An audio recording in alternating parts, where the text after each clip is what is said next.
দিবে। এই জন্য মহান আল্লাহ রাব্বুল আলামিন তিনি বলছেন, আমি তোমাদের মধ্য থেকে তোমাদের জন্য আমি রাসূল প্রেরণ করেছি। সে কি করবে?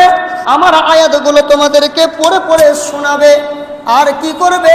তোমাদেরকে হিকমত শিখাবে, তোমাদেরকে জ্ঞান শিখাবে। ওয়ায়ুযাক্কিকুম, আর কি করবে? তোমাদেরকে পবিত্র করবে। আর কি করবে? ওয়ায়ুআল্লিমুকুম মা লাম তাকুনু তা'লামুন, যেগুলো তোমরা জানতে না, যেই বিষয়ে তোমাদের জ্ঞান ছিল না, ওই সম্পর্কে তোমাদেরকে জানিয়ে দিবে, শিখিয়ে দিবে। শুকরিয়া ভাই বন্ধুগণ, আল্লাহ রাব্বুল আলামিন তিনি বলছেন, আমি তোমাদের মধ্য থেকে তোমাদের জন্যই রাসূল প্রেরণ করেছি। তোমাদেরকে আমার আয়াতগুলো পড়ে পড়ে শোনাবে, তোমাদেরকে কি কোরআন এবং সুন্নাহ তোমাদেরকে শিখাবে, এবং ওয়ায়ুআল্লিমুকুমুল কিতাবা ওয়াল হিকমা ওয়ায়ুআল্লিমুকুম মা লাম তাকুনু তা'লামুন, এবং তোমাদেরকে সেইগুলো শিখাবে যেইগুলো তোমরা জানতে না। ভাইজান, তাহলে আমরা হালাল বুঝতাম না, হারাম বুঝতাম না, কোন কাজ করতে গেলে আমরা সঠিক পথ পাবো এটা বুঝতাম না, কোন রাস্তাতে গেলে আমাদের জাহান্নামে যাবো এটা বুঝতাম না। কোরআন অবতীর্ণ হয়ে আমরা এই পথটা খুঁজে পেলাম না। আল্লাহ রাব্বুল আলামিন পবিত্র কোরআনুল কারীমের সূরা বাকারাতে আল্লাহ রাব্বুল আলামিন 185 নম্বর আয়াতে তিনি কি বলছেন কোরআনের ব্যাপারে, যে আমি কোরআনটাকে কেন অবতীর্ণ করলাম? শাহরু রমাদান আল্লাযী উনজিলা ফীহিল কুরআন হুদাল লিন-নাস ওয়া বাইয়িনাতিম মিনাল হুদা ওয়াল ফুরকান। রমজান মাস হচ্ছে সেই মাস যেই মাসে আমি কোরআনকে নাজিল করেছি। কেন নাজিল করেছি?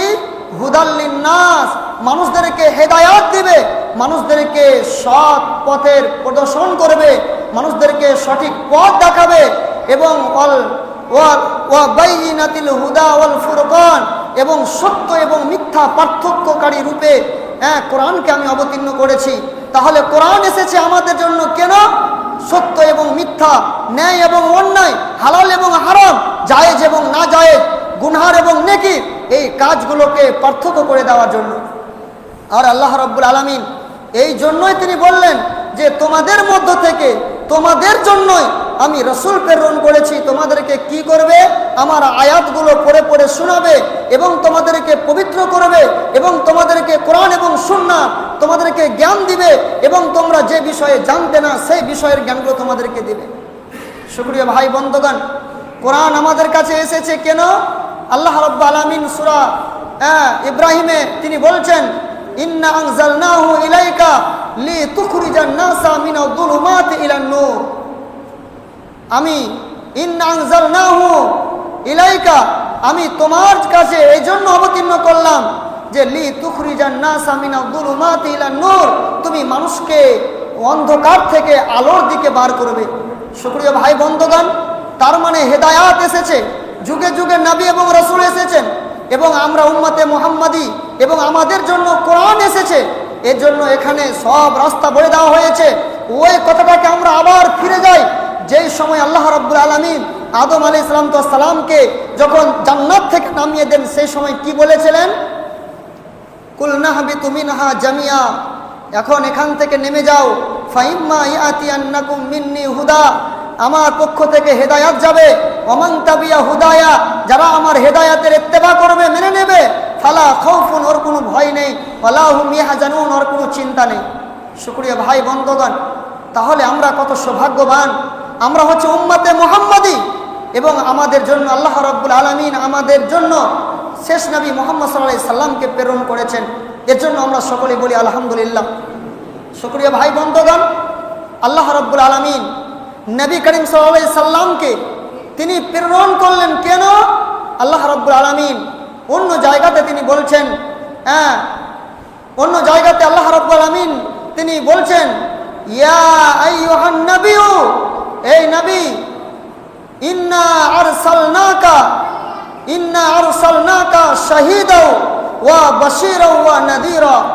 আল্লাহ রাব্বুল আলামিন স্বয়ং নবী করিম সাল্লাল্লাহু আলাইহি সাল্লামকে উদ্দেশ্য করে, নবী সাল্লাল্লাহু আলাইহি সাল্লামকে খেতাব করে তিনি বলছেন, ইয়া আইয়ুহান নাবিয়্যু ইন্না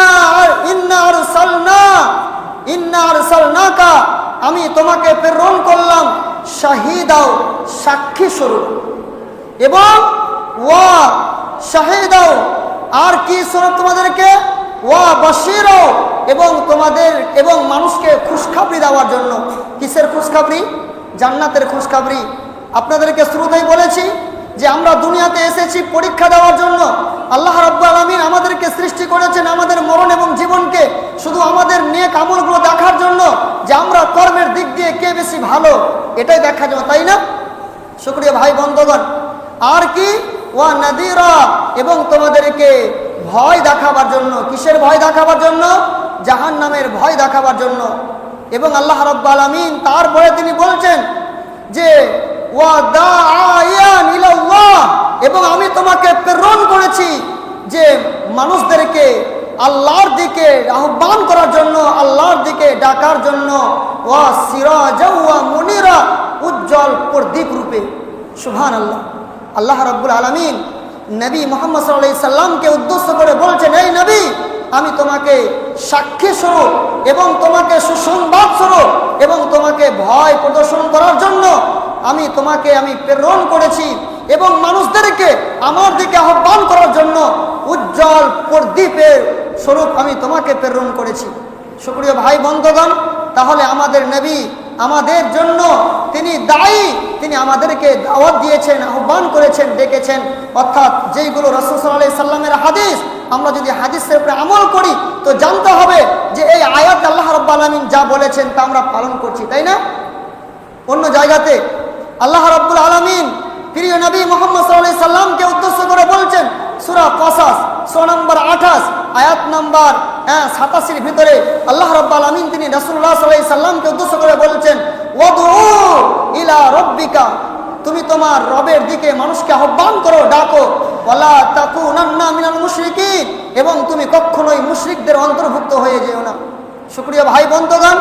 তার মানে কি, যে আল্লাহ রাব্বুল আলামিন রাসূলুল্লাহ সাল্লাল্লাহু আলাইহি সাল্লামকে বললেন যে আমি তোমাকে প্রেরণ করেছি দাআয়ান ইলাল্লাহ ওয়া সিরাজাও ওয়া মুনিরা, মানুষদেরকে আমার দিকে আহ্বান করার জন্য, আল্লাহর দিকে ডাকার জন্য উজ্জ্বল প্রদীপ স্বরূপ। অতএব অন্য জায়গাতে আল্লাহ তাআলা রাসূলকে বলছেন, ওয়াদউ ইলা রাব্বিকা, তুমি তোমার রবের দিকে মানুষকে ডাকো, তুমি তোমার রবের দিকে মানুষকে আহ্বান করো, তুমি কোরআন এবং সুন্নাহর দিকে মানুষকে বুঝাও, তুমি আসতে বলো। ওয়ালা তাকুনান্না মিনাল মুশরিকিন, তুমি মুশরিকদের অন্তর্ভুক্ত কখনো হয়ে যেও না। শুকরিয়া ভাই বন্ধুগণ। তার মানে আয়াত স্পষ্ট হচ্ছে, প্রমাণ করছে যে তুমি যদি মানুষকে তোমার রবের দিকে আহ্বান না করো তাহলে জানতে হবে এটা মুশরিকদের কাজ। মানুষকে আল্লাহর দিকে না ডাকাটা কাদের কাজ? মুশরিকদের কাজ। যারা মুশরিক, অমুসলিম, এরা কি বলবে যে আল্লাহর সাথে অন্য কাউকে শরীক করো না, আল্লাহর ইবাদত করো, এই কথা বলবে? কথা বলেন? বলবে না। অতএব তাহলে আল্লাহ রাব্বুল আলামিন শুধু যে নবীকে বলেছেন, এর জন্য শুধু নবীকে নয়, বরং এটা আমাদের জন্যও, যে আমাকে এবং আপনাকে আল্লাহর দিকে আহ্বান করতে হবে। শুকরিয়া ভাই বন্ধুগণ। যদি এবং রাসূলুল্লাহ সাল্লাল্লাহু আলাইহি সাল্লামের উপরে আল্লাহ রাব্বুল আলামিন আয়াত অবতীর্ণ করলেন কি? সূরা মাইদা। আল্লাহ রাব্বুল আলামিন সূরা মাইদাতে তিনি আবার ব্যক্ত করলেন, ইয়া আইয়ুহার রাসূল বাল্লিগ, ইয়া আইয়ুহার রাসূল বাল্লিগ মা উনজিলা ইলাইকা মির রাব্বিক, হে আমার রাসূল, আমার পক্ষ থেকে তোমার কাছে যা প্রেরণ হয়েছে, যা তোমার কাছে গিয়েছে, তুমি এইগুলো মানুষের কাছে পৌঁছে দাও। ওয়া ইল্লাম, তুমি যদি এইগুলোকে না পৌঁছাও, ফাবাল্লাগতা রিসালাতাহু, তাহলে তুমি তোমার দায়িত্বটাকে মানুষের কাছে পৌঁছাতে পারলে না। শুকরিয়া ভাই বন্ধুগণ। আল্লাহ রাব্বুল আলামিন তিনি কি বললেন? ইয়া আইয়ুহার রাসূল বাল্লিগ মা উনজিলা ইলাইকা মির রাব্বিক, এই রাসূল, আমার পক্ষ থেকে তোমার কাছে যা গেছে, তোমার কাছে যা অবতীর্ণ করা হয়েছে অর্থাৎ কোরআন, তুমি এটা মানুষের কাছে পৌঁছে দাও। তুমি যদি এটাকে না পৌঁছাও, তুমি যদি এই দায়িত্বটা মানুষের কাছে না পৌঁছে দাও, দাওয়া ইলাল্লাহ, মানুষকে যদি আল্লাহর দিকে না ডাকো, মানুষকে যদি আল্লাহর দিকে আহ্বান না করো, তাহলে জানতে হবে ফামা বাল্লাগতা রিসালাতাহু, তুমি তোমার রিসালাতের দায়িত্ব, তুমি তোমার পৌঁছে দেওয়ার দায়িত্বটা তুমি পালন করলে না। শুকরিয়া ভাই বন্ধুগণ। যেটা আপনাকে আমি বুঝাচ্ছিলাম তা হচ্ছে এই যে আমাদের নবী মুহাম্মদ সাল্লাল্লাহু আলাইহি সাল্লামকে আল্লাহ রাব্বুল আলামিন তিনি কঠোরভাবে নির্দেশ দিচ্ছেন কি যে তুমি তোমার দায়িত্ব, তুমি তোমার রিসালাতের কাজ, তুমি দাওয়াত ইলাল্লাহ, আল্লাহর দিকে আহ্বান করার জন্য তুমি মানুষের কাছে পৌঁছে দাও। কেন আল্লাহ রাব্বুল আলামিন যে ওয়াদা করেছেন, ওই দিন আর ওয়াদা করলেন না যে যাও নেমে যাও, আমার পক্ষ থেকে হেদায়েত যাবে, যারা হেদায়েতকে মেনে নেবে তাদের ভয় নেই, চিন্তা নেই, যারা মানবে না, যারা এবং মিথ্যা মনে করবে তাদের জন্য জাহান্নাম এবং জাহান্নামে থাকবে। তাহলে আল্লাহ রাব্বুল আলামিন তিনি কি চান যে আমাদেরকে জাহান্নাম দেওয়ার জন্য? এটা কি আল্লাহ আগ্রহী? জি না, বরং আল্লাহ রাব্বুল আলামিন আমাদেরকে এই জগতে পাঠিয়েছেন, পরীক্ষার জগতে। এখন আমাদেরকে ওই দাওয়াতে ইলাল্লাহর দিকে আসতে হবে এবং মানুষকেও দাওয়াতে ইলাল্লাহর দিকে মানুষকে আহ্বান করতে হবে, ডাকতে হবে। শুকরিয়া ভাই বন্ধুগণ, রাসূলুল্লাহ সাল্লাল্লাহু আলাইহি সাল্লামের ব্যাপারে আপনাকে আমি 4 জায়গা থেকে আয়াত শোনালাম। আল্লাহ রাব্বুল আলামিন সূরা বাকারাতে বললেন যে তোমাদের মধ্য থেকে তোমাদের জন্য রাসূল প্রেরণ করেছি, তোমাদেরকে আমার আয়াত পড়ে পড়ে শোনাবে, তোমাদেরকে পবিত্র করবে এবং তোমাদেরকে কিতাব এবং সুন্নাহর জ্ঞান দিবে এবং তোমাদেরকে ওই বিষয়ে জ্ঞান দিবে যেইগুলো তোমরা জানতে না। তারপরে আরেকটি আয়াতে আপনাকে আমি দেখালাম, আরেকটি আয়াতে যে আল্লাহ রাব্বুল আলামিন রাসূলুল্লাহ সাল্লাল্লাহু আলাইহি সাল্লামকে উদ্দেশ্য করে বললেন, হে নবী, আমি তুমি মানুষকে আল্লাহর দিকে আহ্বান করো, আমি তোমাকে প্রেরণ করেছি উজ্জ্বল প্রদীপ রূপে। এই ছাড়া আরেকটি আয়াত আপনাকে বললাম, আল্লাহ রাব্বুল আলামিন বললেন যে তুমি তোমার রবের দিকে মানুষকে আহ্বান করো, তুমি মুশরিকদের অন্তর্ভুক্ত হয়ে যেও না। তারপরে আরেকটি আয়াত পেশ করলাম, সেটা হচ্ছে কি, এটা আরো কঠোর, হে রাসূল, তুমি তোমার উপরে আমি যা অবতীর্ণ করেছি তুমি এটা মানুষের কাছে পৌঁছে দাও। তুমি যদি এই দায়িত্ব তুমি যদি না পৌঁছাও তাহলে জানতে হবে যে তুমি তোমার রিসালাতের দায়িত্ব তুমি মানুষের কাছে পৌঁছালে না। শুকরিয়া ভাই বন্ধুগণ, তাহলে রাসূলুল্লাহ সাল্লাল্লাহু আলাইহি সাল্লাম তার এই রিসালাতের দায়িত্ব, তার এই কর্তব্য তিনি পালন করেছেন না করেননি? আপনারা কি বলবেন? রাসূলকে আল্লাহ রাব্বুল আলামিন যে বলেছেন, ইয়া আইয়ুহার রাসূল বাল্লিগ মা উনজিলা ইলাইকা মির রাব্বিক, হে রাসূল, তোমার উপরে আমি যা অবতীর্ণ করেছি তুমি সেটা মানুষের কাছে পৌঁছে দাও। আচ্ছা বলেন, রাসূলকে আমাদের কাছে পৌঁছাননি? জি, পৌঁছিয়েছেন। কিন্তু আমরা জুমার খুতবায়, সাপ্তাহিক জুমার খুতবায়, এবং আপনাদের মনে হচ্ছে এই ইজতেমা মাসিক হয় নাকি? মাসে, এই যে মাসিক ইজতেমা, বাইরে থেকে আলেম ওলামাকে ডেকে এই যে কথাগুলো শুনছেন, মানুষ কে জানে না এটা হালাল, এটা হারাম, এটা নেই, এটা অন্যায়, কিন্তু আসলে আমরা এগুলো কি করি না? কথা বলেন, মানি না। শুকরিয়া ভাই বন্ধুগণ, রাসূল তার দায়িত্ব পৌঁছে দিয়েছেন। আল্লাহ রাব্বুল আলামিন নবী তিনি কত ভয় করছেন। আপনাকে 4 জায়গা থেকে আয়াত শোনালাম যে রাসূলের উপরে দায়িত্ব, সিরাজা ওয়া মুনিরা, এইভাবে টাইটেল দিলেন যে উজ্জ্বল প্রদীপ রূপে তোমাকে আমি মানুষকে দাওয়াত দেওয়ার জন্য তোমাকে প্রেরণ করেছি। তারপরে বললেন যে তুমি মানুষকে আমার দিকে আহ্বান করো, তুমি মুশরিকদের অন্তর্ভুক্ত হয়ে যেও না। তুমি যদি তোমার দায়িত্বটা মানুষের কাছে না পৌঁছাতে পারো তাহলে জানতে হবে তুমি তোমার এই দায়িত্বটাকে তুমি পালন করলে না, তোমার এই আমানতটাকে তুমি আমানতের খেয়ানত করলে। শুকরিয়া ভাই বন্ধুগণ, এই আয়াতগুলো যে রাসূলুল্লাহ সাল্লাল্লাহু আলাইহি সাল্লামের উপরে অবতীর্ণ হয়েছিল, এই আয়াতগুলো যে রাসূলুল্লাহ সাল্লাল্লাহু আলাইহি সাল্লামকে উদ্দেশ্য করে আল্লাহ রাব্বুল আলামিন বলেছিলেন, এর জন্য রাসূলুল্লাহ সাল্লাল্লাহু আলাইহি সাল্লাম তিনি কতটা ভয় করছেন। হাজ্জাতুল বিদআতে রাসূলুল্লাহ সাল্লাল্লাহু আলাইহি সাল্লাম সাহাবায়ে কেরামদের সামনে ভাষণ দিতে গিয়ে, বক্তব্য দিতে গিয়ে সাহাবায়ে কেরামদের সামনে তিনি বলছেন, কি বলছেন? তাসআলুনা আন্নি, এই মানুষেরা, আমার ব্যাপারে তোমাদেরকে জিজ্ঞাসিত হবে, আমার ব্যাপারে তোমাদেরকে জিজ্ঞেস করা হবে। মা আনতুম তাকুলুন, তখন তোমরা আমার ব্যাপারে কি বলবে? আল্লাহ রাসূল সাল্লাল্লাহু আলাইহি সাল্লাম শেষ বিদায় হজে তিনি এই ভাষণ দিতে গিয়ে বলছেন, তাসআলুনা আন্নি, আমার ব্যাপারে তোমাদেরকে জিজ্ঞেস করা হবে, সেই দিন তোমরা আমার ব্যাপারে কি বলবে, কি সাক্ষী দেবে? আল্লাহ রাব্বুল আলামিন যে আমাকে বলেছেন, ইয়া আইয়ুহার রাসূল বাল্লিগ মা উনজিলা ইলাইকা মির রাব্বিক, হে রাসূল, তোমার উপরে যা আমি প্রেরণ করেছি, তোমার উপরে যা আমি অবতীর্ণ করেছি তুমি সেটা মানুষের কাছে পৌঁছে দাও।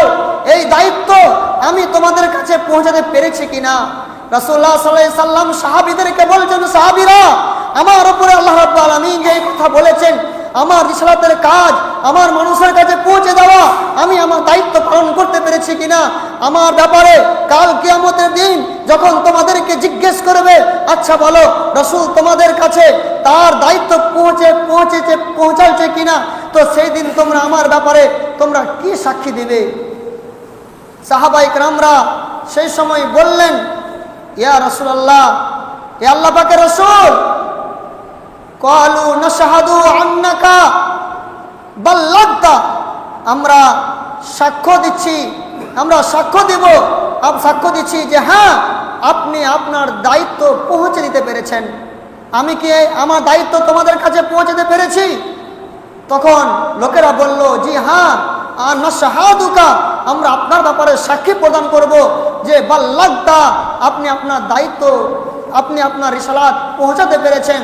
ওয়াদ্দাইতা, এবং আপনি আপনার দায়িত্ব পালন করেছেন।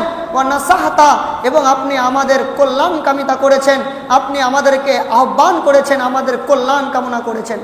সুপ্রিয় ভাই বন্ধুগণ, ইসলাম ধর্মটা হচ্ছে কল্যাণকামিতার নাম হচ্ছে ইসলাম।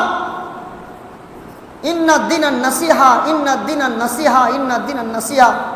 এই দিন অর্থাৎ ইসলাম ধর্মটা হচ্ছে মানুষের শুধু কল্যাণ চাওয়া, শুধু মানুষের ভালাই চাওয়া, মানুষের ক্ষতি নয়। সুপ্রিয় ভাই বন্ধুগণ, যদি আজ আমরা ইসলামটাকে পরিপূর্ণ মানতাম, যেইগুলো আমাদেরকে বিধান দেওয়া হয়েছে যদি মানতাম, তাহলে আজ আমাদের মাঝে ভাইয়ে ভাইয়ে, পাড়া প্রতিবেশীতে এবং আরও যে মানুষের সাথে গুমরা গুমরি, হিংসা হাসাদ, ফিতনা ফাসাদ, এইগুলো আমাদের মাঝে থাকতো না। কিন্তু আমরা একে অপরের কল্যাণকামী করি না। ইন্না দিনান নাসিহা, আমাদের ধর্মটা যে হচ্ছে অন্যের কল্যাণকামিতা, এটা আমরা ভুলে গিয়েছি। শুকরিয়া ভাই বন্ধুগণ, সাহাবায়ে কেরামদেরকে রাসূলুল্লাহ সাল্লাল্লাহু আলাইহি সাল্লাম সেই হাজ্জাতুল বিদআতে বক্তব্য দিতে গিয়ে যখন তিনি বললেন, বলো আমি আমার দায়িত্ব তোমাদের কাছে পৌঁছাতে পেরেছি কিনা, এই ব্যাপারে যদি তোমাদেরকে জিজ্ঞেস করা হয় তোমরা কি জবাব দিবে? তখন সাহাবীরা বলছেন, নাশহাদুকা, আমরা সাক্ষ্য দিছি, বাল্লাগতা ওয়াদ্দাইতা ওয়া নাসাহাতা, হ্যাঁ আপনি আপনার রিসালাত পৌঁছে দিয়েছেন আমাদের কাছে, এবং আপনি আপনার দায়িত্ব পালন করে দিয়েছেন, এবং আপনি আমাদের কল্যাণকামী করেছেন, আপনি আমাদেরকে নসিহত করে গেছেন। শুকরিয়া ভাই বন্ধুগণ, যখন রাসূলুল্লাহ সাল্লাল্লাহু আলাইহি সাল্লাম সাহাবায়ে কেরামদেরকে এই কথা বললেন, সাহাবায়ে কেরামরা যখন এই জবাব দিয়ে দিলেন, তখন আল্লাহ রাসূল সাল্লাল্লাহু আলাইহি সাল্লাম তিনি তিনার এই শাহাদাতের আঙ্গুলটি আকাশের দিকে তিনি উত্তোলন করে বলছেন, আল্লাহুম্মা শাহাদ, আল্লাহুম্মা শাহাদ, আল্লাহুম্মা শাহাদ। আল্লাহ তুমি সাক্ষী থাকো।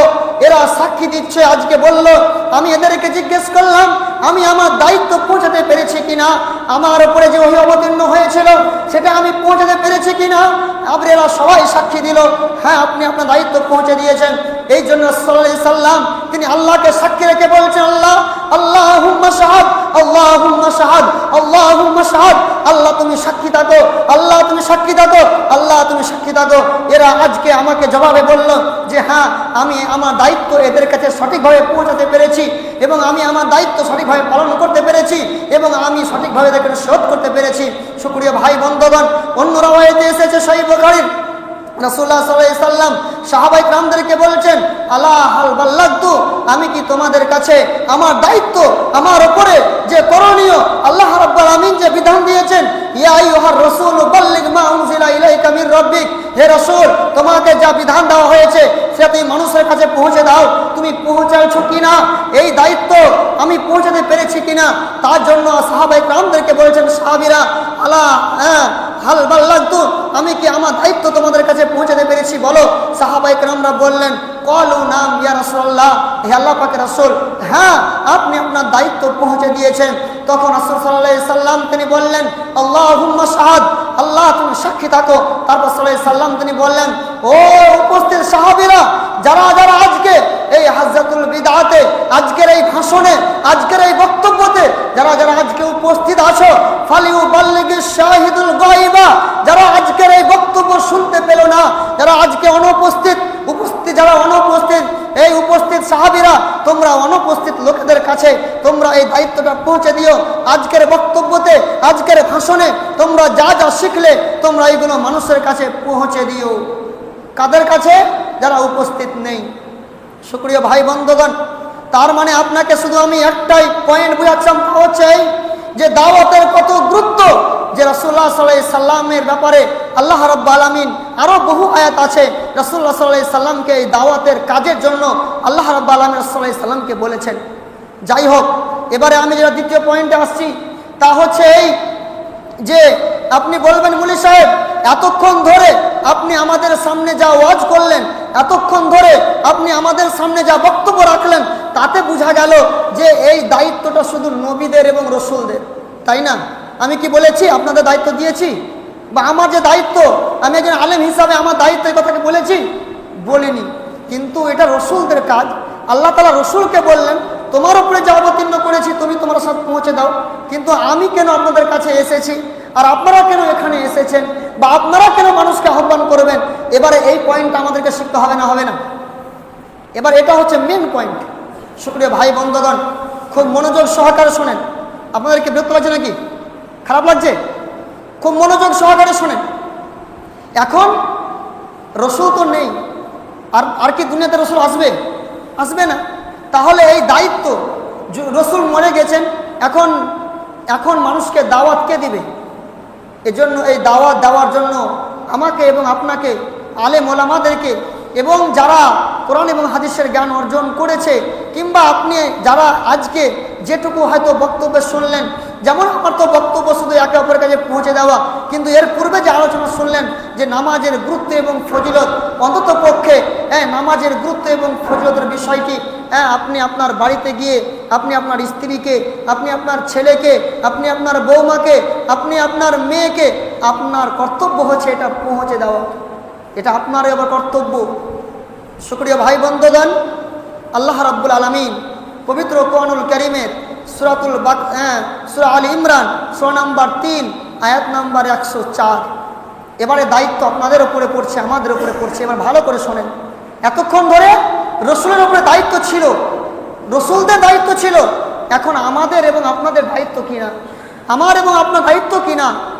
পবিত্র কোরআনুল কারীমের সূরা আলী ইমরান সূরা নাম্বার 3 আয়াত নাম্বার 104, এই আয়াতটা খুলুন এবং পড়ুন। সেখানে আল্লাহ রাব্বুল আলামিন তিনি কি বলেছেন, খুব ভালো করে শোনেন। আল্লাহ তাআলা বলেছেন, ওয়ালতাকুম মিনকুম উম্মাতুন ইয়াদউনা ইলাল খায়র ওয়া ইয়া'মুরুনা বিল মা'রুফ ওয়া ইয়ানহাউনা আনিল মুনকার ওয়া উলাইকা হুমুল মুফলিহুন। আল্লাহ তাআলা বলেছেন, ও মানুষেরা শোনো গো, ওয়ালতাকুম মিনকুম, তোমাদের মধ্যে, ওয়ালতাকুম মিনকুম, তোমাদের মধ্যে এমন একটা জামাত হতে হবে, তোমাদের মধ্যে এমন একটা দল হতে হবে, তোমাদের মধ্যে এমন একটা সংগঠন তৈরি হতে হবে, তোমাদের মাঝে এই বাউরিপুনি গ্রামের 10 জন 4 জন যুবককে তোমাদেরকে এক জায়গায় একত্রিত হতে হবে। আর এই তোমরা একত্রিত হয়ে করবে কি, তোমাদের দায়িত্ব হবে কি, ওয়ায়ামুরুনা বিল মারুফ, তোমার পার্শ্ববর্তী যারা আছে, যারা তোমার পড়োশী, তোমার ভাই, তোমার বন্ধু, যারা তোমার আত্মীয় স্বজন, এদেরকে গিয়ে তোমরা ভালো কাজের জন্য মানুষকে আহ্বান করবে। ওয়ায়ামুরুনা বিল মারুফ, ভালো কাজের জন্য হুকুম করবে। কোনো মানুষ নামাজ পড়ে না, নামাজের জন্য হুকুম করবে। কোনো মানুষ রোজা করে না, রোজার জন্য হুকুম করবে। কোনো মানুষ বখিল, দান করতে জানে না, তাকে দানের জন্য হুকুম করবে। কোনো মানুষ মানুষের কল্যাণকামিতা করে না, তাকে তুমি এই উপদেশটা দেবে। এক কথায় যতগুলো ভালো ভালো কাজ আছে, যতগুলো ভালো ভালো কাজ আছে, এই ভালো কাজের হুকুমগুলো তোমাদের উপরে দায়িত্ব। ওয়ালতাকুম মিনকুম উম্মাতুন ইয়াদউনা ইলাল খায়র, তোমাদের মধ্যে একটা দল বের হয়ে যাও, একটা সংগঠন হয়ে যাও, দিয়ে মানুষদের দুয়ারে দুয়ারে গিয়ে, দোকানে দোকানে গিয়ে, যেখানে পাবে সেখানে গিয়ে তুমি তাদেরকে ভালো কাজের একটু উপদেশ দিয়ে দাও, একটু তাকে বুঝিয়ে দাও। আর কি করবে, ওয়ায়ানহাউনা আনিল মুনকার, আর ওদের কাজ হবে কি, যেখানে মদের আড্ডা চলছে সেখানে গিয়ে একটু তাবলীগ করে দেবে, তাদেরকে একটু মানা করে দেবে, ভাইরে এই মদ খেতে যেও না, মদ খেতে গেলে তোমাদের এই ক্ষতি, দুনিয়াতেই পরিণাম হবে, আখিরাতেই পরিণাম হবে। যেখানে জুয়ার আড্ডা চলছে সেখানে গিয়ে এই দলটার কাজ হবে। ভাইরে, এই যে তোমরা জুয়া খেলছো, এটা আল্লাহর কোরআনের বিধানের উল্টা, এটা রাসূলের বিধানের উল্টা। অতএব কোরআন এবং সুন্নাহ এটাকে ইজাজত দেই না, এটা পারমিশন দেই না। আমরা দুনিয়াতে এসেছি পরীক্ষার জন্য, আজ আছি কাল নেই, মরে যাব। এইভাবে আপনি এমনভাবে তাকে বুঝান, তাকে কথা বলেন, আর কথা বলিয়ে তার হৃদয়টাকে গলিয়ে দিয়ে তাকে সেই কাজ থেকে তাকে মানা করেন। আর কি কোনো মানুষ যার জেনা করে হোক বা জেনাখোর, তাকে একটু বোঝানো, ভাই এই জেনা করতে হয় না, তোমার আমরা এমন রিপোর্ট শুনছি, অতএব তুমি এই কাজগুলো করতে যেও না, এটা হচ্ছে অন্যায়, এটা হচ্ছে কোরআন এবং সুন্নাতের বিরোধী। এবং আমরা যে মুসলিম বলে নিজেকে দাবি করি, এটা আমাদের মুসলমানদের এটা কাজ নয়। আমরা যে নিজেদেরকে বলি যে আমাদের 14 গোষ্ঠী মুসলমান, আমি মুসলমান, আমার বাপ মুসলমান, অতএব এই যে জেনা করা এবং এই যে অন্যায় কাজের সাথে জড়িত হওয়া, এটা আমার এবং তোমার জন্য এটা অনুচিত, এটা উচিত নয়।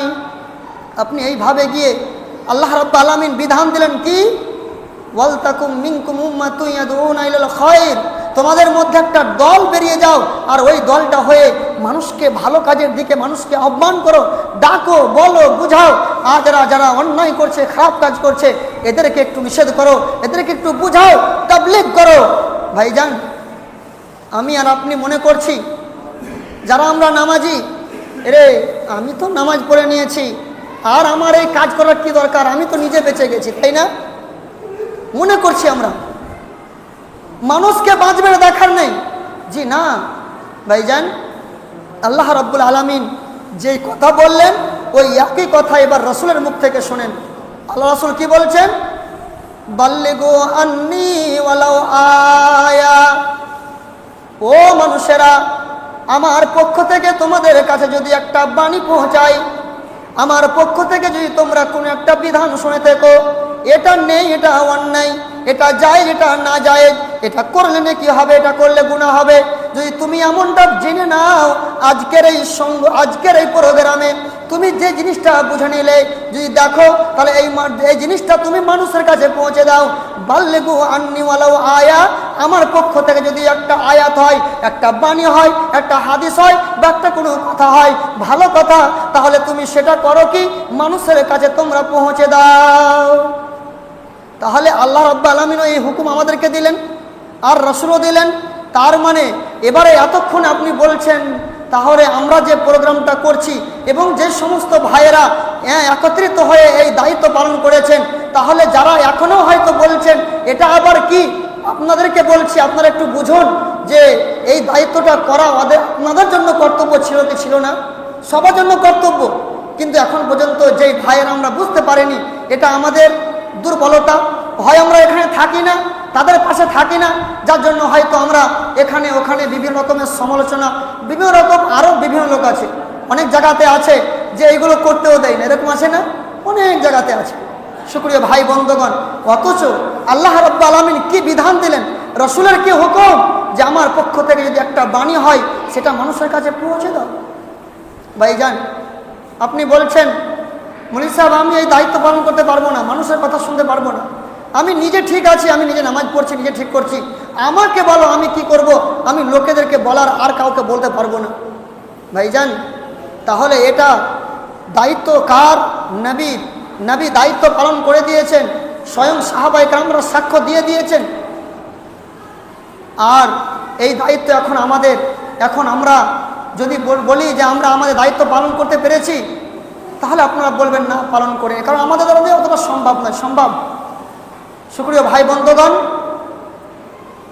এই ছাড়া আমরা আমাদের পরিবারকে যে জাহান্নামের আগুন থেকে বাঁচাবো, জাহান্নাম থেকে বাঁচাবো, জান্নাতের দিকে নিয়ে আসবো, দাওয়াতে ইলাল্লাহ, আল্লাহর দিকে দাওয়াত দেব, এটা আমাদের দ্বিতীয় পয়েন্ট হচ্ছে কি, যে এটা আমভাবে আপনি আপনার পড়োশিকে, পাড়া প্রতিবেশীকে, বন্ধু বান্ধবকে, সবাইকে আপনাকে এই সৎ কাজের আদেশ এবং অসৎ কাজে নিষেধ করতে হবে। তৃতীয় যেটা পয়েন্ট এবার আপনাকে বোঝাচ্ছি, তা হচ্ছে এই যে প্রতিটি মানুষকে, যারা নিজের বাড়ির গার্জেন, প্রত্যেকটা গার্জেনের উপরেও আবার এই দাওয়াতের দেওয়া এটা গুরুত্ব, তাদেরও এটা কর্তব্য যে তাদেরকে কমপক্ষে নিজ বাড়ি, শুধু আমভাবে পাড়া প্রতিবেশী আরও সবাইকে দাওয়াত দিয়ে দিলাম, যে হয়ে গেল, আর নিজের বাড়িতে কাউকে কিছু বললাম না, জি না, আল্লাহ রাব্বুল আলামিন পবিত্র কোরআনুল কারীমের সূরা তাহরিম সূরা নম্বর 66 আয়াত নম্বর 6 তিনি বলছেন, কি বলছেন ভাইজান, একটু ঠান্ডা মাথায় আপনি শুনুন। আল্লাহ তাআলা বলছেন, ইয়া আইয়ুহাল্লাযীনা আমানু কু আনফুসাকুম ওয়া আহলিকুম নারা।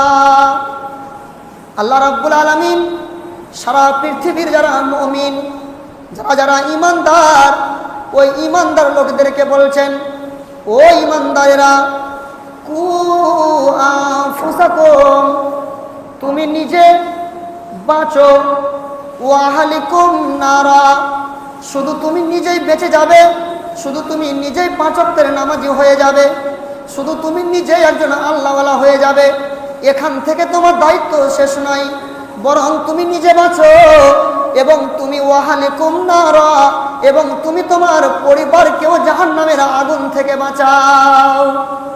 ভাইজান, আপনি নিজে বাঁচো, আপনি আপনার পরিবারকে বাঁচান। আপনারকে পরিবার তাহলে জাহান্নামের যাওয়ার রাস্তা কি ওকে বুঝিয়ে দেন, এই কাজ করতে গেলে ওকে জাহান্নাম যেতে হবে, আর এই কাজ করতে গেলে জান্নাত যাবে। তাহলে আপনি আপনার বাড়িতে গিয়ে আপনি আপনার বিবিকে সামনে রেখে, আপনি আপনার বৌমাকে, আপনি আপনার বেটিকে, আপনি আপনার ছেলেকে, সবাইকে সামনে রেখে একটু তাবলীগ, একটু বাড়িতে গিয়ে আপনি গার্জেন হিসাবে একটু বুঝিয়ে দেন, এই শোনো ছেলেরা, মেয়েরা, এটা আল্লাহর বিধান, এটা আমার উপরে ফরজ, আল্লাহর হুকুম, কু আনফুসাকুম ওয়া আহলিকুম নারা, তুমি নিজে বাঁচো এবং তুমি তোমার পরিবারকেও বাঁচাও। ভাইজান, তাহলে পরিবারকেও বাঁচাও। যদি পরিবারকে যদি না বাঁচান, আপনি নিজে বাঁচেন, তবুও কিন্তু আপনি সেখানে বিচারের কাঠগড়ায় ফেসে যাবেন। আল্লাহ রাব্বুল আলামিন তিনি কি চমৎকারভাবে আয়াতটি বলেছে, একটু ভালো করে ধ্যান দেন। ইয়া আইয়ুহাল্লাযীনা আমানু কু আনফুসাকুম ওয়া আহলিকুম নারা ওয়াকুদুহান নাসু ওয়াল হিজারা। ও ঈমানদারেরা, তোমরা নিজেরা জাহান্নামের আগুন থেকে বেঁচে যাও এবং তোমরা তোমাদের পরিবারদেরকে জাহান্নামের আগুন থেকে তোমরা বাঁচিয়ে নাও। ওয়াকুদুহান নাসু ওয়াল হিজারা, যেই জাহান্নামের ইন্ধন হচ্ছে মানুষ এবং পাথর। তার মানে জাহান্নাম জ্বলবে কাদেরকে দিয়ে? না তো মানুষদেরকে দিয়ে। আমরা যখন দুনিয়াতে রান্না করি, এজন্য কি দিয়ে রান্না করি? গ্যাস দিয়ে। আমাদের আগুন জ্বালাবার মাধ্যম কিনা তো কয়লা, আমাদের আগুন জ্বালাবার মাধ্যম কিনা তো কাঠ, আমাদের আগুন জ্বালাবার মাধ্যম কিনা তো আরো বিভিন্ন রকমের লারা, আরো বিভিন্ন রকমের জিনিস। কিন্তু শুনে রেখো ও ঈমানদারেরা, যেই জাহান্নামের ইন্ধন হবে মানুষ এবং পাথর, সেই মানুষ দিয়ে জাহান্নামকে পুরানো হবে, সেই মানুষকে দিয়ে জাহান্নামের আগুন জ্বালানো হবে। অতএব ঈমানদারেরা, তোমরা নিজেরা জাহান্নামের আগুন থেকে বেঁচে যাও এবং তোমরা তোমাদের পরিবারদেরকে ওই জাহান্নামের নকরি হতে দিও না। তুমি যদি সত্যি তোমার স্ত্রীকে ভালোবেসে থাকো, তাহলে তুমি তোমার স্ত্রীকে নামাজের জন্য তুমি একদমই বিধান দাও। তুমি যদি সত্যি তোমার ছেলেকে ভালোবেসে থাকো, তাহলে তুমি তোমার ছেলেকে সৎ পথের দিকে নিয়ে এসো। যেই পথের কথা আল্লাহ রাব্বুল আলামিন নবী আদমকে বলেছিলেন, আমার পক্ষ থেকে হেদায়েত যাবে, যারা আমার হেদায়েতের আনুগত্য করে নেবে, তাদের কোনো ভয় থাকবে না, তাদের কোনো চিন্তা থাকবে না। অতএব ভাইজান, আল্লাহ রাব্বুল আলামিনের বিধান হচ্ছে, ও ঈমানদারেরা, তুমি নিজেও জাহান্নামের আগুন থেকে বেঁচে যাও এবং তুমি তোমার পরিবারকে জাহান্নামের আগুন থেকে বাঁচিয়ে নাও। আলাইহা মালাইকাতুন গিলাদুন শিদাদুন, যেই জাহান্নামের ইন্ধন মানুষ এবং পাথর। আর কি? যেই জাহান্নামের দারোগা হচ্ছে কঠোর হৃদয় এবং রুক্ষ স্বভাবের ফেরেশতারা। লা ইয়াসুনাল্লাহ মা আমারহুম ওয়া ইয়াফআলুনা মা ইউমারুন। ওই ফেরেশতারা এত কঠোর যে ওদেরকে আল্লাহ রাব্বুল আলামিন যেটাই হুকুম দেন, ওদেরকে যেটাই বিধান দেন, ওরা আল্লাহর বিধানের উল্টা করেন না। অতএব মানুষেরা, সেই দিন তুমি জাহান্নামে পড়ে যাওয়ার পরে চিৎকার করবে, সেদিন বাঁচতে পারবে না। তোমার স্ত্রী চিৎকার করবে, সেদিন বাঁচাতে থাকবে না। অতএব শুনে রেখো, তুমি নিজে জাহান্নামের আগুন থেকে বেঁচে যাও এবং তুমি তোমার পরিবারকে জাহান্নামের আগুন থেকে বাঁচিয়ে নাও। ভাইজান, তাহলে এটা দায়িত্ব আল্লাহ রাব্বুল আলামিন প্রত্যেকটা গার্জেনকে দিলেন কি দিলেন না? তাহলে আপনাকে আমি কয়টা পয়েন্ট বুঝালাম? তিনটা। এক, রসুলদের দায়িত্ব ছিল দাওয়াতের, রসুলদের দায়িত্ব এখন শেষ হয়ে গেছে। এক আমভাবে আমাকে আপনাকে একটা দল হতে হবে যারা এই কাজ করে যাবে, এবং প্রত্যেকটা পরিবারের লোককে, প্রত্যেকটা বাড়ির গার্জেনকে এই দায়িত্ব পালন করতে হবে। শুকরিয়া ভাই বন্ধুগণ, এরপরে আপনাকে যেটা আমি বুঝাই 4 নম্বর পয়েন্ট, তা হচ্ছে এই দেখুন, আমার বিষয় কিন্তু গুরুত্ব এবং ফজিলত, মানে ফজিলতে এখনো আসতে পারিনি, এখন গুরুত্বই চলছে। এখন কথা হচ্ছে এই যে মুলি সাহেব, আমাদেরকে মানুষকে আল্লাহর দিকে দাওয়াত দিতে হবে, মানুষকে আল্লাহর দিকে আহ্বান করতে হবে, ডাকতে হবে। এই কাজ আমি করব না, না করলে কি আমার কোনো ক্ষতি হবে? এতক্ষণ বললাম করতে হবে, এবার আপনি এতরাজ করছেন না করব না, করলে কি আমার কোনো ক্ষতি হবে? জি জি, আপনার ক্ষতি হবে। আল্লাহ রাব্বুল আলামিন কি বলছেন? পবিত্র কোরআনুল কারীমের একটা সূরা অবতীর্ণ করেছেন, যেই সূরাটির নাম হচ্ছে সূরাতুল আসর। আল্লাহ রাব্বুল আলামিন ওই সূরায় কি বলছেন? ওয়াল আসর, সময়ের কসম, আসরের কসম করে বলছি, ইন্নাল ইনসানা লাফি খুসর, নিশ্চয় মানুষ, পৃথিবীতে যতগুলো মানুষ আছে সবাই ক্ষতিগ্রস্ত। ভাইজান, আল্লাহ রাব্বুল আলামিন সময়ের কসম করে বললেন যে ইন্নাল ইনসানা লাফি খুসর, যতগুলো মানুষ আছে সবাই ক্ষতিগ্রস্ত। আচ্ছা, ক্ষতিগ্রস্ত মানে কি? জাহান্নামে যেতে হবে। কথা বুঝতে পেরেছেন? আমি বেশি ব্যাখ্যা করছি না। সবাই ক্ষতিগ্রস্ত, সবাই বেকার, সবাই বরবাদ। তাহলে আপনারা বলবেন যে আল্লাহ যে এইভাবে এলানি করে দিয়েছেন সবাই ক্ষতিগ্রস্ত, তো মৌলবি তুমি আজকে দাওয়াত দিতে এসেছো, এই করে তোমার কি হবে? তুমি তো ক্ষতিগ্রস্ত। আর আজকে আমরা দাওয়াত শুনতে এসেছি, আমাদের শুনে কি হবে? আমরাও তো ক্ষতিগ্রস্ত। আমাদের করে বা কি হবে? ভাইজান, এবারে আপনাকে তারপরের আয়াত আল্লাহ কি বলছেন শোনো, যতগুলো মানুষ আছে সবাই ক্ষতিগ্রস্ত, তবে তবে কিন্তু যাদের ভিতরে 4খানা গুণ আছে, এরা ছাড়া, এরা বাদ দিয়ে বাকিগুলো সবাই ক্ষতিগ্রস্ত।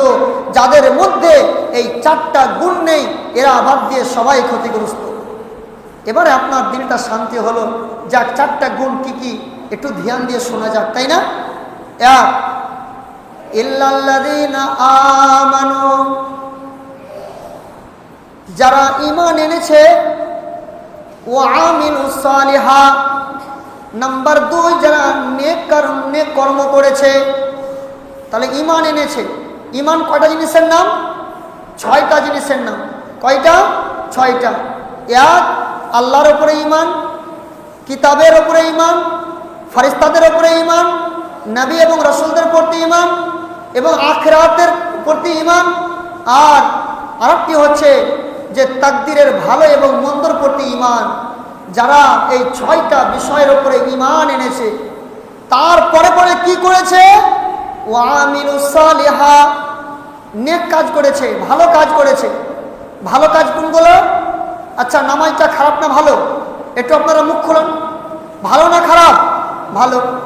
রোজা ভালো না খারাপ? ভালো। দান করা ভালো না খারাপ? ভালো। আজকে যারা এখানে এসেছেন, বসে আছেন, এটা ভালো না খারাপ? ভালো। এক কথায় ওয়া আমিলুস সালিহাত, যারা ভালো ভালো আমল করেছে। তাহলে এই 2টা গুণ আলহামদুলিল্লাহ আপনাদের মাঝে আপনারা বলছেন এই 2টাতে এখন পাস হয়ে গেছি। আমরা ঈমানও এনেছি, আর ঈমান যদি না থাকতো আমরা এখানে বসতাম। জি, আপনি পাস হয়ে গেছেন আলহামদুলিল্লাহ। দ্বিতীয় নাম্বার, আমরা ভালো কাজ করছি, না করতে গেলে আপনাদের কাজকে নিয়ে এসে আমরা বক্তব্য শুনতাম, নাকি বলেন? এটাও পাস মেনে নিলাম। এবার শেষের 2টা খুব জটিল, এই 2টাতে মনে হয় অধিকাংশ মানুষ ফেল। কি? তাহলে 4টা গুণ যার ভিতরে নেই সে কি? ক্ষতিগ্রস্ত। ওয়া আমিলুস সালিহাত। তারপরে 3 নম্বর, ওয়াতাওয়াসাউ বিল হক, পারস্পরিক একে অপরকে হকের উপদেশ দেবে। নিজে হকের উপরে থাকবে, এবং অপরকে হকের কি দিবে, উপদেশ দিবে। ভাইজান, আজ আমরা নিজে নিজে এবার বিচার করুন যে আমরা কতজন মানুষ হকের উপরে আছি, আর কতজন মানুষকে হকের দাওয়াত দিই, মানুষকে হকের কথা বলি যে ভাই এটা করো, এটা করিও না। আজ আমরা এই জায়গাতে সবাই ফেলোয়ার, শতকরা 99 জন এখানে আমরা সবাই ফেল। যদি দেখতে পাই যে কোনো একটা জিনিস নিয়ে আমার বাবার সঙ্গে আমার চাচার কোনো একটা দ্বন্দ্ব হয়েছে, আমি বুঝতে পারছি যে আমার আব্বারই ভুল হয়েছে, এখানে কিন্তু হক কথাটা বলতে পারছি না, কারণ যেমন করে হোক এটা আমার বাপ, তো বাপের দিকে সাপোর্ট দিতে হবে, ঠিক না বলুন ভাইজান? নিজের বাপ হতে গেলেও বাপের বিপক্ষেই বলতে হবে, যেটা হক ওটাই বলতে হবে, নিজেকে থাকতে হবে এবং মানুষকে হকের জন্য আদেশ করতে হবে, হকের উপরে থাকার জন্য মানুষকে আহ্বান করতে হবে, দাওয়াত দিতে হবে। এখন এই গুণ আমার এবং আপনার ভিতরে আছে কিনা? যদি আছে তাহলে আলহামদুলিল্লাহ, ক্ষতিগ্রস্ত থেকে রেহাই পেয়ে গেলাম, আর না আছে তাহলে ক্ষতিগ্রস্ত। এখন আগামীকাল থেকে আমাদের পশ্চিমবাংলায় কি হবে, SIR শুরু হয়ে যাবে, তাই না? তো যাদের 2002 সালের লিস্ট আছে তারা বেঁচে যাবে, আর না হলে তাদের অন্য ব্যবস্থা হবে। কেমন লাগছে এখন, ঠিক না? কথা বলুন। এখন আপনি ক্ষতিগ্রস্ত কিনা আপনি নিজে নিজে একটু ভাবুন। আপনি যেমন ছুটছেন যে আমাকে 2002 সালের আমাকে সেই ভোটার লিস্ট বাইর করতে হবে, আমার ছিল না, আমার বাপেরটা নিতে হবে, আমার ছেলেকে দেখতে হবে, এই যেমন আপনার চিন্তা এই সামান্য দুনিয়ার কয়েকদিনকার জীবনের জন্য, যেটা হচ্ছে আপনার চিরস্থায়ী জীবন, সেই জীবনের জন্য আমি আর আপনি কয়বার ভেবেছি ভাইজান? অতএব আপনি ক্ষতিগ্রস্ত না ক্ষতিগ্রস্ত নন, এর জন্য একটা ট্রিটমেন্টের মাধ্যম হচ্ছে যে আপনি হকের উপরে আছেন কিনা এবং মানুষকে হকের দাওয়াত দিচ্ছেন কিনা। নাম্বার 4, ওয়াতাওয়াসাউ বিস-সাবর, পারস্পরিক ধৈর্য ধারণের উপদেশ। নিজে ধৈর্য ধারণ করবে এবং অপরকে ধৈর্য ধারণের উপদেশ দেবে। এই গুণগুলো আমাদের ভিতরে আছে কিনা? যদি আছে তাহলে জানতে হবে যে আমরা ক্ষতিগ্রস্ত থেকে বাঁচলাম, নচেত আমরা ওই ক্ষতিগ্রস্তদের মধ্যেই। সুপ্রিয় ভাই বন্ধুগণ, আর মনে হয় 5 মিনিট নাকি? আচ্ছা, তারপরে যেটা আপনাকে বলছি তা হচ্ছে এই, তাহলে একটা আপনার ক্ষতি কি বললাম, যদি আপনি এই দাওয়াতের কাজ না করেন, আপনি আপনার বাড়িতে গিয়ে আপনার পরিবারকে যদি দাওয়াত না দেন, আপনারা যদি নিজের প্রতিবেশী, নিজের পাড়া প্রতিবেশী ভাই বন্ধুকে যদি আপনি মানুষকে দাওয়াতে ইলাল্লাহর দিকে আহ্বান না করেন, না ডাকেন, তাহলে আপনি ক্ষতিগ্রস্ত। এটা একটা কারণ। দ্বিতীয় ক্ষতি কি? আল্লাহ রাব্বুল আলামিন তিনি বলছেন, ইন্নাল কওমা ইযা রাআউল মুনকারা ফালাম ইউগাইর আম্মা হুমুল্লাহু বিইকাব। যেই জাতি, যে কওম কোনো অন্যায় কাজ দেখবে, শরীয়ত বিরোধী কাজ দেখবে, যেমন মদের আড্ডা চলছে, জুয়ার আড্ডা চলছে, গান বাজনা চলছে, যারা এই অন্যায়গুলো দেখবে আর দেখার পরেও চুপচাপ থাকবে, পরিবর্তন করবে না, নিষেধ করবে না, তাদেরকে ওই যে বললাম না, তোমাদের মধ্যে একটা দল হতে হবে, ওয়ায়ামুরুনা বিল মারুফ, যারা মানুষকে ভালো কাজের জন্য বলবে। তো যারা এই কাজটা দেখবে, রাসূল বলছেন অন্যায় কাজ হচ্ছে, কোরআন এবং সুন্নাহ বিরোধী কাজ হচ্ছে, অথচ আপনি একজন মুসল্লি মানুষ, আপনি একজন দাড়িওয়ালা মানুষ, আপনি হাজি সাহেব মানুষ, আপনি পরেজগার মানুষ, আপনি তাহাজ্জুদ পড়নেওয়ালা মানুষ, অথচ আপনার বাড়ির পাশে বিয়েতে গান বাজছে, আপনি কিছুই বলছেন না, আপনি নিজে বাজছেন, আপনার কোনো দায়িত্ব নেই মনে করছেন। শুনে রাখুন, আম্মা হুমুল ফালাম ইউগাইরু, যদি এটাকে পরিবর্তন না করেন তাহলে আল্লাহ রাব্বুল আলামিনের পক্ষ থেকে আযাব আসবে, শাস্তি আসবে, গজব আসবে। আর এমন শাস্তি আসবে যে শুধু যারা মদ খাচ্ছে, যারা অন্যায়ের সাথে জড়িত, শুধু এদের উপরে নয়, বরং ওর মধ্যে আপনাদেরকেও শামিল হতে হবে। এই যে এখন ধরেন SIR শুরু হয়ে গেছে, তো সবাইকে হয়রান হতে হচ্ছে না? সবাইকে নয়, সবাইকে কিনা সবাইকে টেনশন নিতে হচ্ছে। জি, যখন বিপদ আসবে, এইগুলো একটা বিপদ। মাঝে মধ্যে যখন বিপদ আসে, সরকারের পক্ষ থেকে কোনো বিধান আসছে না, মুসলমানদের উপর অত্যাচার হচ্ছে, আর কিছু হচ্ছে, এই যে বিপদগুলো কেন? আমরা আমাদের দায়িত্ব পালন করিনি। আর রসুলের ভবিষ্যৎবাণী, যখন কোনো জাতি, কোনো কমকে অন্যায় কাজ দেখবে, অন্যায়ের প্রতিবাদ করবে না, সেখানে সৎকার আদেশ এবং অসৎ কাজে নিষেধ করতে যাবে না, এই দাওয়াত দিতে যাবে না, তখনই কি আযাব আসবে। অন্য হাদিস রাসূলুল্লাহ সাল্লাল্লাহু আলাইহি সাল্লাম তিনি বলছেন, তিরমিজির হাদিস, ওয়াল্লাযী নাফসি বিয়াদিহি, সে আল্লাহর কসম করে বলছি, যে আল্লাহর হাতে আমার আত্মা, যে আল্লাহর হাতে আমার প্রাণ আছে, সে আল্লাহর কসম করে বলছি, লা তা'মুরান্না বিল মা'রুফ ওয়া লা তানহাউন্না আনিল মুনকার। যে আল্লাহর হাতে আমার জান আছে, সে আল্লাহর কসম করে বলছি, লা তা'মুরান্না বিল মা'রুফ ওয়া লা তানহাউন্না আনিল মুনকার। অবশ্যই অবশ্যই তোমরা সৎ কাজের আদেশ করবে, মানুষকে ভালো কাজের আহ্বান করবে, দাওয়াতে আল্লাহর দিকে ডাকবে, কোরআন এবং সুন্নাহর দিকে ডাকবে। আর অন্যায় কাজ থেকে, কোরআন এবং সুন্নাহ বিরোধী কাজ থেকে মানুষকে অবশ্যই অবশ্যই বাধা প্রদান করবে, নিষেধ করবে। না হলে কি হবে, যে তোমাদের মধ্যে আল্লাহ রাব্বুল আলামিন এমন আযাব দেবেন, সে আযাব দেওয়ার সময় আল্লাহ রাব্বুল আলামিন যখন আযাব দেবেন, সেই সময় আম্মাহুমুল্লাহু বিকার, আল্লাহ রাব্বুল আলামিন এমন আযাব আসবে, সে আযাবের সময় তুমি আল্লাহর কাছে দোয়া করবে, ওয়ালা ইস্তাজাবু লাকুম, কিন্তু সেই সময় তোমার দোয়াতে কাজ হবে না। শুকরিয়া ভাই বন্ধুগণ, যখন বিপদ চলে আসবে আল্লাহর পক্ষ থেকে, তখন যে কয়টা নামাজি আছে, ওই নামাজি কয়টা আল্লাহর কাছে হাত তুলে দোয়া করবে, ওই নামাজিদের কাজ একটাও হবে না, দোয়াতে কিছু হবে না। আমি শেষ করে যাচ্ছি, শেষ হাদিস হচ্ছে এই, রাসূলুল্লাহ সাল্লাল্লাহু আলাইহি সাল্লাম তিনি বলেছেন, তুমি যে মানুষকে অন্যায় কাজের বাধা দিবে, এর আদব কি, পদ্ধতি কি, এর আদবটা শিখে নেন, আমি শেষ করছি। আল্লাহ রাসূল সাল্লাল্লাহু আলাইহি সাল্লাম তিনি বলেছেন কি, মান রাআ মিনকুম মুনকারান ফালিয়ুগাইয়ির বিয়াদিহি, যখন তোমরা দেখবে, তোমাদের চোখের সামনে কোনো ব্যক্তি দেখবে যে কোনো অন্যায় কাজ হচ্ছে, কোরআন এবং সুন্নাহ বিরোধী কাজ হচ্ছে, সেটাকে রুকো, সেটাকে প্রতিবাদ করো। কি দিয়ে? বিয়াদি, হাত দিয়ে। যদি পারো, ক্ষমতা থাকে, তা ওটাকে হাত দিয়ে রুখে নাও। হাত দিয়ে রুখতে গেলে যদি ক্ষমতা আছে, তো আপনি দেখছেন যে না, আমি যদি হাত দিয়ে শাসন করে রুখতে যাই, তাহলে আমার দ্বারা সম্ভব নয়, আমার বংশবলী নেই, আমার ওরকম টাকা পয়সা নেই, আমার ওরকম ক্ষমতা নেই, তাহলে আপনার হাতের ক্ষমতা নেই, তাহলে আপনি কি করবেন? তাহলে ফাইল্লাম ইয়াস্তাতি ফাবিলিসানি, আপনার দ্বিতীয় স্তর হচ্ছে সেই কাজকে পরিবর্তন করার এবং অন্যায়ের প্রতিবাদ করার, সেটা হচ্ছে এই ওয়ায়ানহাউনা আনিল মুনকার, এবং অসৎ কাজে বাধা প্রদান করার। কি দিয়ে? মুখ দিয়ে। আপনি ওকে মিষ্টি ভাষায় ওকে বুঝিয়ে, একটু ওকে চা খেলিয়ে, যেমন করে হোক একটু বুঝিয়ে আপনি অন্যায়টাকে রুকেন। এটা হচ্ছে আপনার ঈমানি দায়িত্ব। আর যদি আপনি দেখছেন যে না, এই লোকটা এমন লোকের লোক, একে মুখ দিয়েও বলা যাবে না, তাহলে ফাইল্লাম ইয়াস্তাতি ফাবি কলবি, তাহলে তুমি অন্তর দিয়ে ওকে পরিবর্তন করার চেষ্টা করো। অন্তর দিয়ে পরিবর্তন মানে কি? তুমি পারো না, অন্য ভাইকে গিয়ে বলো, ভাই আমাদের চোখের সামনে এই অন্যায়টা হচ্ছে, আমরা কিছু করতে পারি না।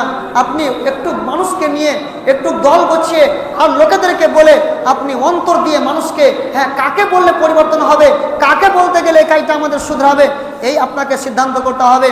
এই তিনটার মধ্যে যদি কোনো একটাও যদি আপনার ভিতরে গুণ না থাকে, আপনি যদি একটাও কাজ না করেন, অন্যায় দেখেন, তারা রাসূল সাল্লাল্লাহু আলাইহি ওয়াসাল্লাম বলছেন, ওয়া জালিকা আজআফুল ঈমান, এই যে অন্তর দিয়ে পরিবর্তন করা, এটা হচ্ছে সব থেকে নিম্ন ঈমানের পরিচয়। এর থেকে আর যার ভিতরে এটাও নেই যে অন্যায় হচ্ছে দেখছি, কোনো ব্যাপার নেই, তো জানতে হবে ওর ভিতরে একটা রেশম পরিমাণ ঈমান নেই, ওর ভিতরে একটা ঈমানে দানা নেই। 14 ব্যাটারি লাইট মেরে যদি ঈমান খুঁজে যায়, তার ভিতরে ঈমান পাওয়া যাবে না। সুপ্রিয় ভাই বন্ধুগণ, তার মানে আপনাকে আমি এতগুলো পয়েন্ট পরস্পরভাবে বললাম। এই দায়িত্ব আল্লাহ রাব্বুল আলামিন দাওয়াতের কথা যখন আদমকে পাঠান তখন বলে দিয়েছেন। নাম্বার 2, যখন আল্লাহ রাব্বুল আলামিন রাসূল সাল্লাল্লাহু আলাইহি সাল্লামকে বলেছেন, সেই আয়াতগুলো আপনাকে শোনালাম। নাম্বার 3, এটা আমাদের সামাজিক দায়িত্ব, এই দায়িত্ব পালন করা, মানুষকে সৎ কাজের আদেশ, অসৎ কাজের নিষেধ, এই দাওয়াতি কাজ। এবং নাম্বার 4, যে আমাদের প্রত্যেকে যারা গার্জেন, নিজ নিজ পরিবারকে দাওয়াতের দায়িত্ব, এই দাওয়াত দেওয়া এটা হচ্ছে আমাদের উপরে প্রয়োজন। এবং নাম্বার 5, যদি আমরা না করি তাহলে আমাদের কি ক্ষতি, এই 5টা পয়েন্টকে সামনে রেখে এখান থেকে আমি আমার বিষয়কৃতি টানছি। সুপ্রিয় ভাই বন্ধুগণ, যাতে করে আল্লাহর কাছে দোয়া করে রব্বুল আলামিন তুমি আমাদেরকে এই দাওয়াতের কাজ বেশি বেশি করে করার এবং মানুষকে আল্লাহর দিকে আহ্বান করার তুমি আমাদেরকে সকলকে তৌফিক দান করো, তুমি আমাদেরকে ক্ষতিগ্রস্ত থেকে বাঁচার তৌফিক দান করো। আমিন। ওয়া আখিরু দাওয়ানা আনিল হামদুলিল্লাহ।